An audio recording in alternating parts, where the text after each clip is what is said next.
press the button, and as you can hear, it starts in electric mode, so it's very quiet. But we're gonna put it into comfort mode, sport mode, and track mode.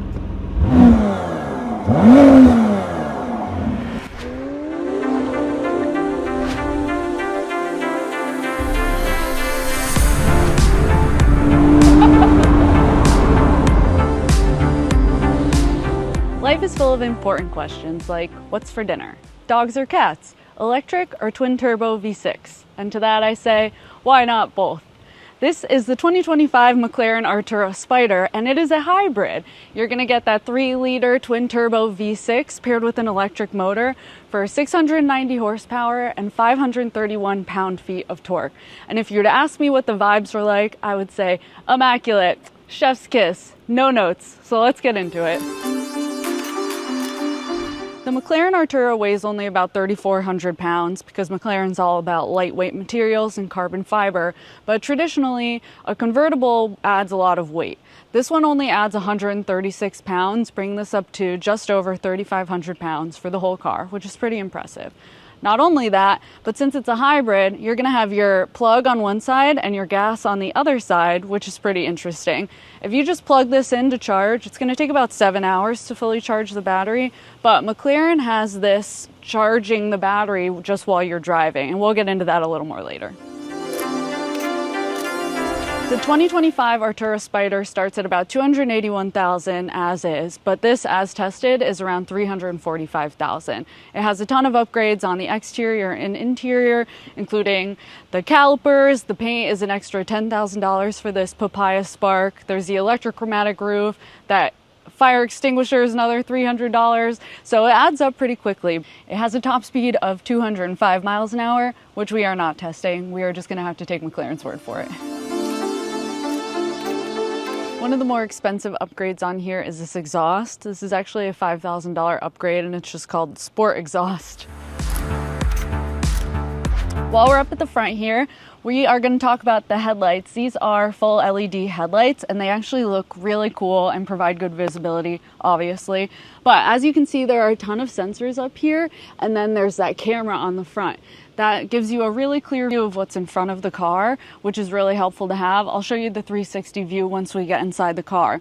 While we're up here, we'll take a look at the frunk.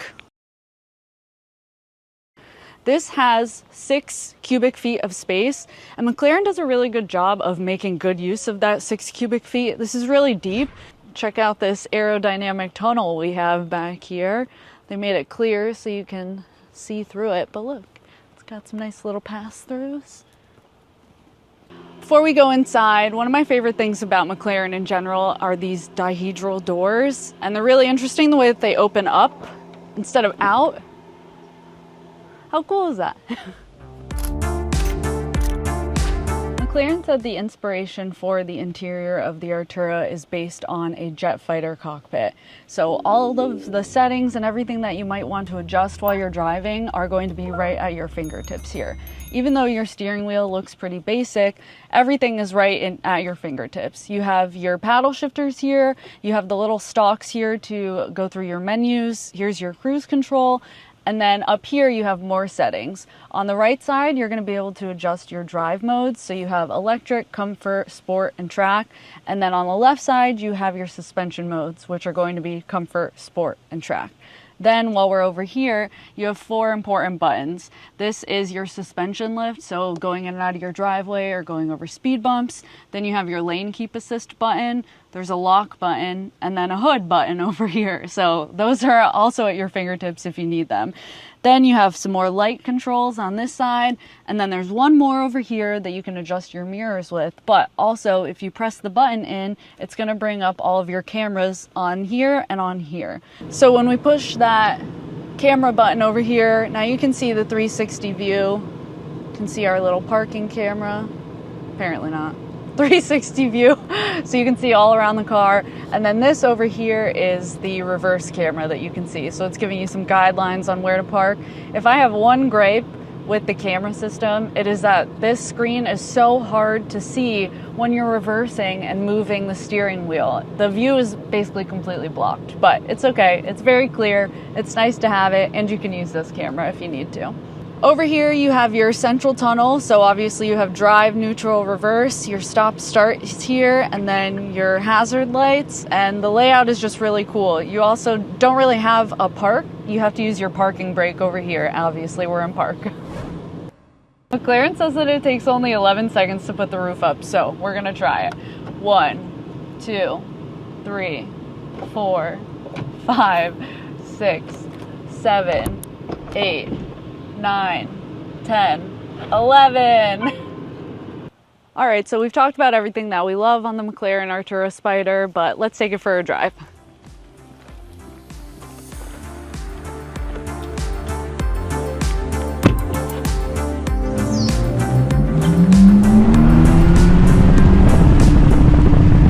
So the interesting thing about this is that I just drove the 750S, and that technically has more horsepower and more torque by like 100 torque, and I think almost 50 or 60 horsepower.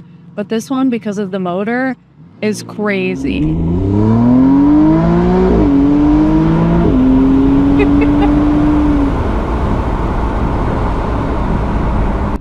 With the motor and the engine combined, this is 690 horsepower and 531 pound-feet of torque. So it is less than the 750S by a little bit, but that motor makes such a huge difference, especially when you're taking off.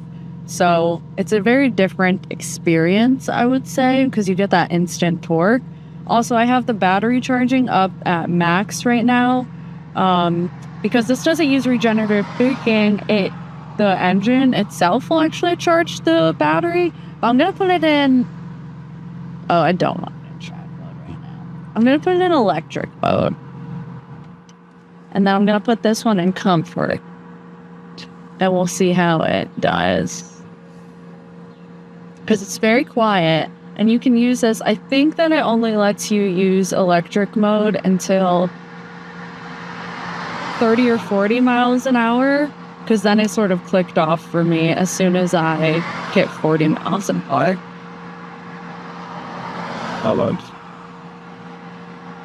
But it's really nice because it actually starts in electric mode, so it's super quiet. Like, I left the house around 6 a.m. this morning, and I didn't blow my neighbor's eardrums with this monster machine because it was super quiet. So you can hear the difference. It's like silent right now.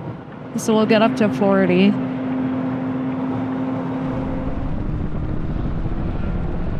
So I'm a big fan of how versatile this car is, because realistically you could leave it in electric mode and just hang out all day if you wanted to. If you're trying to be quiet or trying to conserve your gas and your battery.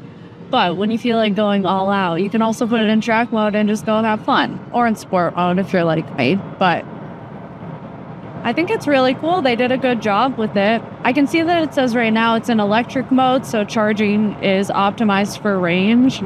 So we are not charging the battery very much right now, or using a lot of power. It says our battery status is 50%. Our range is 8 miles. Let's get out of that. Back to sport. Whee! If you ask me what the vibes were like for this, I would have to say immaculate.